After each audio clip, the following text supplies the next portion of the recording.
ভোগ খেতে, সেই রকমভাবে সুযোগ হয়ে ওঠেনি। আজকে আমরা চলে গিয়েছিলাম মায়ের ভোগ খাওয়ার উদ্দেশ্যে।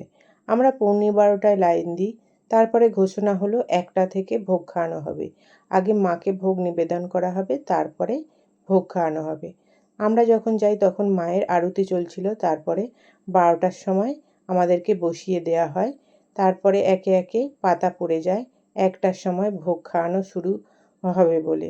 তারপরে মায়ের মেন প্রসাদ পোলাও ছিল।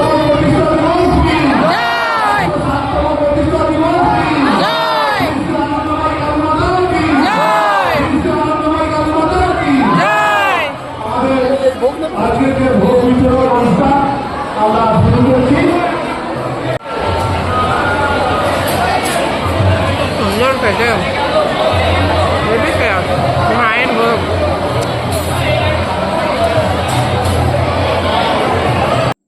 পোলাও খাওয়া শেষ, এখন এলো খিচুড়ি।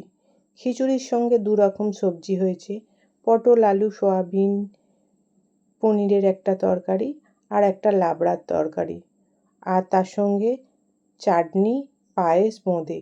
প্রত্যেকটা জিনিস বন্ধুরা এত সুন্দর খেতে হয়েছিল যে কি বলবো। পোলাও, পায়েস, লাবড়া, আলু পটলের সবজি, চাটনি, পায়েস, প্রত্যেকটা আইটেম মানে মনোমুগ্ধকর খেতে হয়েছিল। খেয়ে মনে হয়েছে যে পরের বছর যদি পারি আবার একবার আসবো। আর তারপরে দেখুন বাইরে বেরিয়ে কি অবস্থা। আমরা যখন লাইন দিই তখন কিন্তু খুব কমই লোক ছিল। তারপরে এসে দেখি কি পরিমাণে ভিড় হয়েছে। তবে 2 রকম ব্যবস্থা ছিল, বুফে সিস্টেমও ছিল আর বসে খাওয়াও ছিল। আমরা বসে খেয়েছি। তারপরে বুফেও আছে, যে যেরকম পারে সেরকমভাবে খেয়ে নিতে পারবে। তারপরে আমি বাইরের দিকে বেরিয়ে এলাম, অন্ধকার করে আসছে। বন্ধুরা ভিডিওটা কেমন হয়েছে কমেন্টে জানাবেন।